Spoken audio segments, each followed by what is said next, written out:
मैं जाऊंगा तो पहले से तैयारी कर लेंगे, मैं तो ड्रोन भेजता हूं, जानकारी मंगा लेता हूं। इतनी लंबी लंबी हाँकते हो, तुम्हें शर्म भी नहीं आती। एक्टिंग करते हो 1 से 41 मौतों करने आया हूं जिसने इस देश की नारियों की रक्षा पर जंग लगा दिया। मैं उस भगवान के बारे में बात करने आया हूं जिस भगवान ने हिंदुस्तान के लोकतंत्र में जंग लगा दी। बात करेंगे आज मोरबी से लेके विदेशों तक की उस बात पर जिस बात पर प्रधानमंत्री मोदी जी को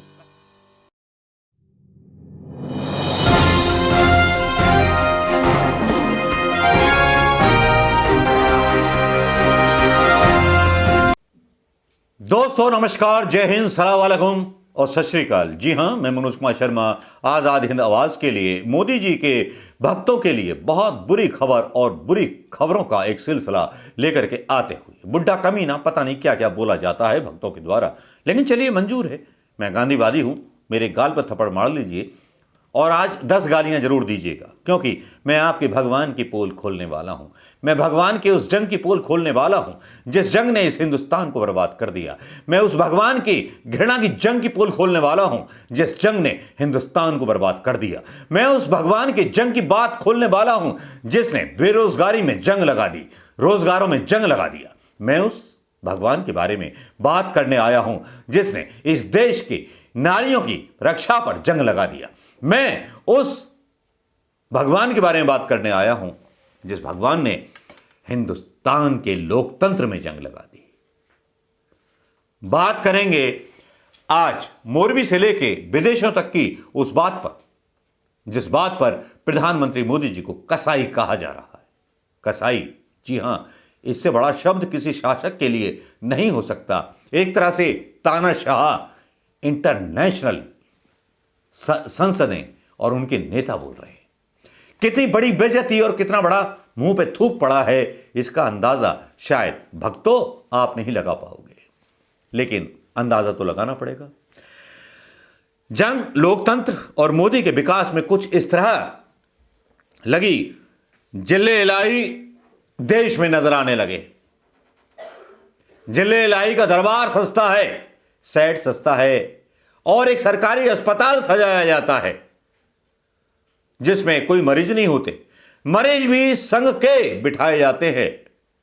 उनकी तस्वीरें भी कुछ इस तरह से सोशल मीडिया पर वायरल होती हैं जिनको देखने के बाद शर्मनाक मोदी के चेहरे पर जो है लगता है एक ऐसे व्यक्ति की छवि नजर आती है जिसको कहा जाता था अहिरावण, जिसने स्वर्ण मृग बन करके सीता का अपहरण कराया था। बेच दिया सब कुछ, पास नहीं अब कुछ। गुनाहगार भी भगवान नजर आने लगे। इतना भी ना इतराओ कि तख्त के पापों में भी जंग लगी है, पायों में भी जंग लगी है तख्त के। उस पुल की तरह जिस पुल में 141 लोग मारे गए। जी हां, जिस पुल की बात करते हैं, कुछ पत्रकारों ने बेखौफ अंदाज में, जी न्यूज के कुछ पत्रकारों ने बेखौफ अंदाज में यह पोल खोली कि 2 करोड़ रुपए में केवल 58 लाख रुपए खर्च किए गए।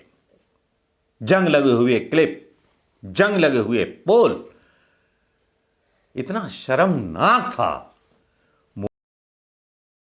ये जंग लगा पूरा का पूरा, इसके जितने ये आप नेट बोल्ट देख रहे हैं, सभी में जंग लगे हुए हैं। आप कोई से भी एंगल से आप उसको उठा के देख लीजिए, ये जितने भी केबल हैं, ये कितने भी केबल हैं, इस सब में वही पुराना माल। ये देखिए जरा, आप इसको देखिए जरा, ये पुराना केबल है, इसको होल्डिंग कैपेसिटी है। ये देखिए, ये पूरा जंग खाया हुआ है। और ये जंग ऐसा नहीं है फजल की तरफ जैसे टूटा है, इसके पुराने होने और जंग लगे होने की होल्डिंग कैपेसिटी कहां से होगी? ये अपने आप में सबसे बड़ा सबूत है, सबसे बड़ा गवाह है कि हादसा हुआ तो क्यों हुआ। रिनोवेशन किया, लेकिन जहाँ से इसको रिनोवेशन ओनली नीचे से पेंटिंग किया, नीचे से सपोर्ट डाला, सब किया, लेकिन जो मेन चीज से जहाँ से उसको ठीक करना था वो चीज उसने ठीक नहीं की है। बहुत बेदरकारी है। टिकट का रेट बढ़ाया, ये सब किया। ठीक इसी प्रकार से ये पुराने जंग लगे जो एक्सटेंशन केबल हैं, ये आपको यहाँ पर दिखाई दे रहे हैं। आप किसी भी सिरे पे जाइए, किसी भी अलग अलग एंगल से आप उठा के देखने की कोशिश कर दीजिए, देखिए जंग लगे पुराने के पुराने, इनमें इतना जंग लगा हुआ है ये खुल नहीं सकते। ये कोई प्राकृतिक आपदा नहीं है, ये पूरी तरह मैन मेड प्रॉब्लम है, मैन मेड मिस्टेक है। और जाहिर तौर पर अब जैसे जैसे इन्वेस्टिगेशन आगे बढ़ेगी ये तमाम चीजें सामने आती जाएंगी।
मोदी जी आपके विकास के लिए क्या विकास किया है, और अभी तक और भी कंपनी के मालिक जय मनसुख भाई पटेल बाहर है। वाह, गरीबों की सरकार कहने वाले, अपने आप को चाय वाला कहने वाले, आपके बारे में सोशल मीडिया पर बहुत सारे वीडियो चल चुके हैं। किसी ने आपको चाय बेचते हुए नहीं देखा। आपके गांव के लोग बोलते हैं कि आपको चाय बेचते हुए किसी ने नहीं देखा, लेकिन आज 141 लोगों की मौत आपसे सवाल पूछती है। प्रधानमंत्री मोदी आपकी सरकार से सवाल पूछती है, गुजरात की सरकार से सवाल पूछती है कि ये जंग लगे क्लिप्स, इनमें जंग कैसे लगा हुआ था? क्या आपने अपना ड्रोन भेजा? आपने तो बोला था मैं जाऊंगा तो पहले से तैयारी कर लेंगे, मैं तो ड्रोन भेजता हूं, जानकारी मंगा लेता हूं। इतनी लंबी लंबी हाँकते हो, तुम्हें शर्म भी नहीं आती? एक्टिंग करते हो 141 मौतों पर। क्या पुलवामा की मौतों पर शर्म नहीं आती? क्या आपने जो गोधरा में किया सियासत के लिए, गांधी की भूमि को आपने भगवा का प्रयोग कर दिया, क्या उस पर शर्म नहीं आई? आपने अपने राजनीतिक प्रतिद्वंदी को रास्ते से हटा दिए, जो भी तुम्हारे रास्ते में आया। आपके बारे में तो यह भी कहते हैं कि जो आपको पसंद नहीं आता तो फिर आप उसको रास्ते से हटा देते हो, वो तो सबको मालूम है। लेकिन आप तो विकास का नारा देकर के आए थे, सबका साथ सबका विकास का नारा देकर आए थे।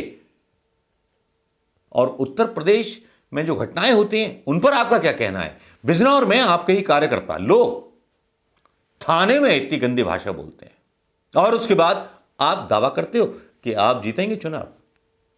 मोरी में पुल टूट जाना, जंग लगा पुल, वो तुम्हारे भ्रष्टाचार की जीती जागती सबूत है। वो आपके मुंह पे कालिक है प्रधानमंत्री मोदी जी, क्योंकि आपका गृह राज्य है। आज भले ही गुजरात चुनाव की घोषणाएं हो चुकी हैं, बड़े बड़े दावे किए जा रहे हैं, बड़े बड़े ट्वीट किए जा रहे हैं, लेकिन हिंदुस्तान की एकता और अखंडता को बचाने के बारे में कोई मर्द नेता नहीं बोल रहा। लगता है सियासत सबको प्यारी है। मुझे सरदार वल्लभ भाई पटेल का एक बयान याद आता है। आज पटेल के बारे में बात क्यों कर रहा हूं? क्योंकि जिसने पटेल और नेहरू को नहीं पढ़ा, उसने इस हिंदुस्तान के संविधान और लोकतंत्र को नहीं पढ़ा। आज उनका एक बयान नजर आता है कि आजकल के नौजवान बड़े तेज हैं, वो हमारी बात सुनते नहीं हैं, वो हमसे भी ज्यादा तेज हैं। ये उनके ऊपर है कि आजादी रख पाएंगे कि नहीं रख पाएंगे, या उद्योगपतियों के गुलाम हो जाएंगे। ये पटेल जी ने बोला था। और आज की दशा यह है कि प्रधानमंत्री मोदी जब से आए हैं, बनाया कुछ नहीं है। रेलवे स्टेशन बेच दो, हवाई जहाज अड्डे बेच दो, ये बेच दो, अदानी को नंबर 2 का अमीर बना दो। आप रुपए के बराबर डॉलर करने आए थे, आपने तो अदानी को बड़े अमीरों में शुमार करवा दिया, उनकी बराबरी करवा दी। क्या किसी गरीब की आपने आय बढ़ाई? क्या नए रोजगार आपने पैदा किए? बस जो तानाशाह है ना, वो डरता है। काश जंग लगे उस पुल पर जवाब दे देते प्रधानमंत्री मोदी और ओरेवा कंपनी के मालिक के खिलाफ कोई एक्शन ले लेते मोदी, तो मुझे भी समझ में आ जाता कि हाँ, इस प्रधानमंत्री में दम है। ये तो खोखला प्रधानमंत्री है जो झूठ बोलता है कि बस 60 दिन दे दो, किसी चौराहे पे ले आना, मुझे मार देना। जिसको बड़ी बड़ी गप्पें लगाना आता है, लेकिन देश के बारे में और देश के बेरोजगार लोगों के बारे में सोचना नहीं आता। जो देश की सेना में अग्निवीरों की भर्ती करा देता है, जो देश के संविधान को छेड़ करके सेना के स्वाभिमान के साथ खिलवाड़ करता है। कौन कौन सी बात है, क्या क्या बात है, क्या क्या बात की जाए। मोरबी के पुल से शुरू हुई बात आपकी दूर तलक जाती है। शायद आपको इस पर कब शर्म आएगी। देखिए, आपके तख्त के पायों में जंग लगने लगी है। डरिए जनता के न्याय से। जिस दिन जनता जाग गई, उस दिन आपको सड़कों पर दौड़ाएगी। नमस्कार, जय हिंद दोस्तों।